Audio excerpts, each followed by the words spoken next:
मित्रांनो, रायगड किल्ल्यावरील माझ्या पाठीमागे जे ठिकाण तुम्ही पाहताय तो आहे होळीचा माळ.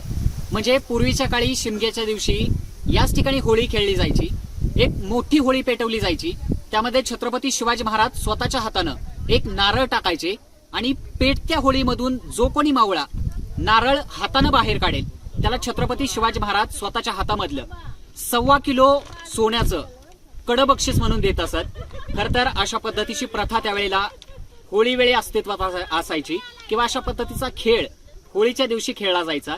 इतिहासामध्ये छत्रपती संभाजी महाराज लहान असताना त्यांनी याच होळीच्या माळावरती जळत्या होळीमधून हातानं नारळ बाहेर काढला होता असा उल्लेख आपल्याला वाचायला मिळतो.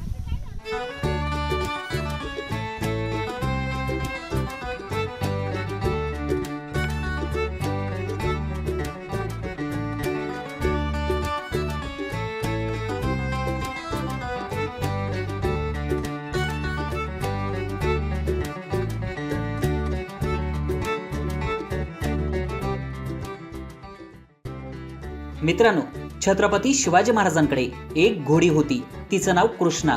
त्याच कृष्णा घोडीला पाणी पिण्यासाठी हे भांड बनवलं होतं. पूर्णतः दगडाचं हे भांड चौकोनी आकाराचं आहे आणि आजही नगारखान्याच्या समोरच्या जागेत हे भांड ठेवलेलं आपल्याला पाहायला मिळतं.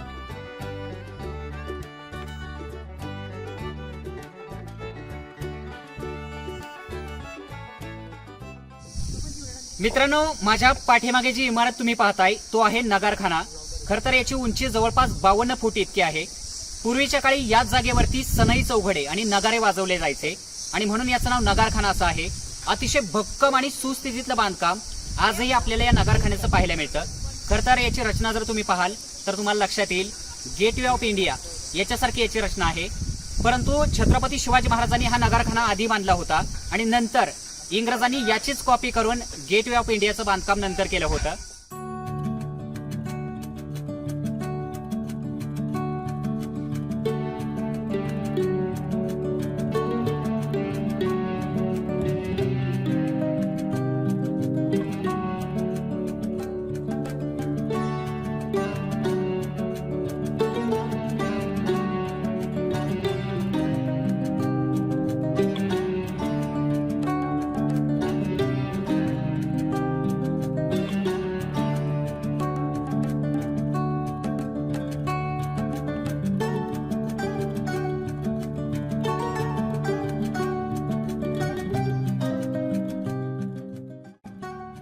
नगारखान्यातून पुढे गेल्यावर समोर छत्रपती शिवाजी महाराजांचा राजदरबार आणि महाराजांचे सिंहासन पाहायला मिळते. राज्याभिषेक सोहळ्यासाठी याच ठिकाणी 32 मानाचे सुवर्ण सिंहासन साकारण्यात आले होते.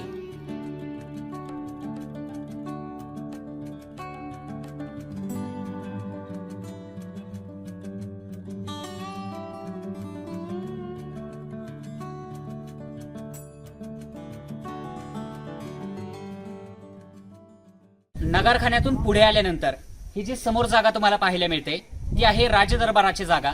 छत्रपती शिवाजी महाराजांचा जो दरबार आहे तो याच ठिकाणी भरत असे. 6 जून 1674 शिवाजी महाराजांचा याच रायगडावरती याच ठिकाणी राज्याभिषेक सोहळा संपन्न झाला होता आणि महाराजांचा राज्याभिषेक याच राजदरबारामध्ये संपन्न झाला होता आणि समोरच्या बाजूला छत्रपती शिवाजी महाराजांचं सिंहासन होतं. खरं तर महाराज 32 मानाच्या सुवर्ण सिंहासनावरती राज्याभिषेकाच्या दिनी विराजमान झाले होते. स्वराज्याचे पहिले छत्रपती झाले होते. तर महाराजांचं सिंहासन आणि त्यांच्या दरबाराचं या ठिकाणी हे अवशेष किंवा आपल्याला ही जागा पाहायला मिळते. आणि या ठिकाणी जो खडक आहे, खरं तर तुम्ही एक गोष्ट ऐकली असेल की नगारखान्याच्या जवळ कोणी कितीही हळू आवाजात बोललं तर ते सिंहासनावरती महाराजांना अगदी स्पष्टपणे ऐकू जायचं. याचं कारण अनेक कारणं वर्तवली जातात, परंतु इतिहासकारांचं असं मत आहे की दरबारामध्ये हा जो एक मोठा खडक आहे त्या खडकामुळे एक इको तयार होतं आणि त्यामुळे कदाचित कितीही हळू आवाजात या ठिकाणी नगारखान्याच्या जवळ बोललं तर ते सिंहासनावरती अगदी स्पष्टपणे महाराजांना ऐकू जात असे. तर हा जो पाठीमागचा परिसर आहे याच ठिकाणी महाराजांचा राज्याभिषेक संपन्न झाला होता. राजदरबार आणि सिंहासनाच्या मागच्या बाजूस शिवकाळातील अनेक वैशिष्ट्यपूर्ण बांधकामाचे आणि इमारतींचे अवशेष पाहायला मिळते.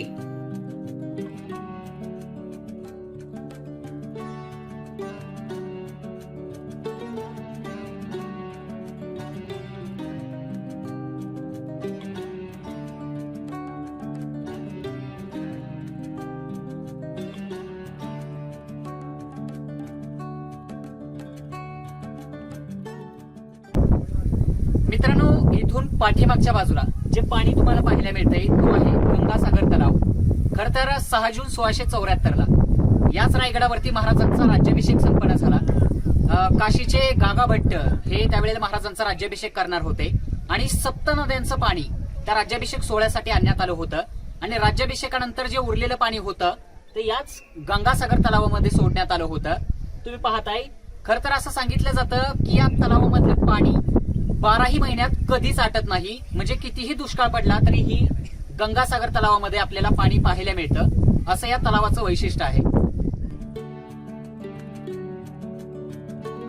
गंगासागर तलावाच्या शेजारी हे शिवकालीन सप्तमजली मनोरे पाहायला मिळतात.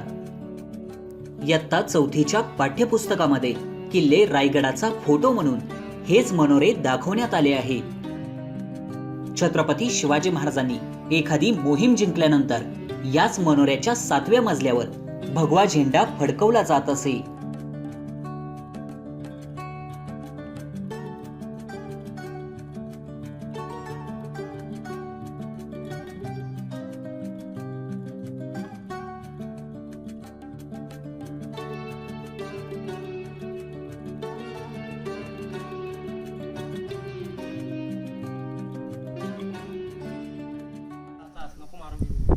मित्रांनो, रायगड किल्ल्यामधली ही जी जागा आहे त्या ठिकाणी खलबतखाना आहे.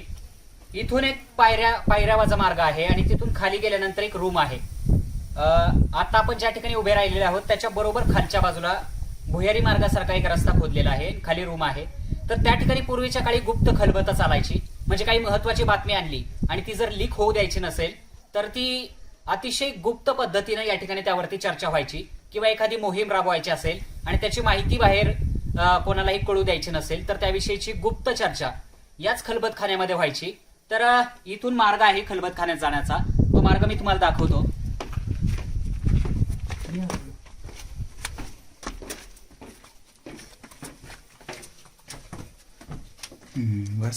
खर तर इथून खाली एक रूम आहे, पण पूर्णतः अंधार असल्यामुळे आत जाता येत नाहीये.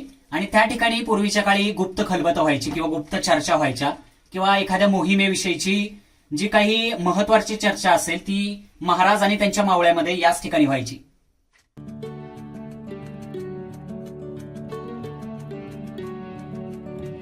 सप्तमजली मनोरे आणि खलबतखान्याच्या शेजारीच आपल्याला टंकसाळेचे अवशेष पाहायला मिळते. पूर्वीच्या काळी याच ठिकाणी शिवकालीन चलन म्हणजेच नाणी तयार केली जात.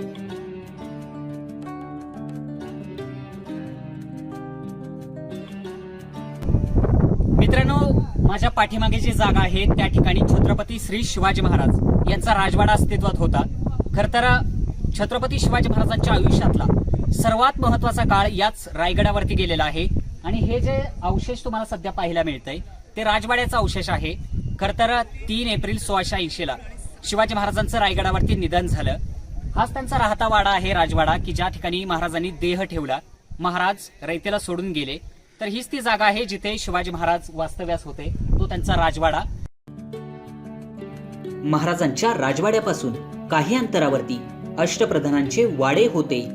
ते वाडे आज जरी अस्तित्वात नसले तरी त्याचे अवशेष मात्र आजही पाहायला मिळते.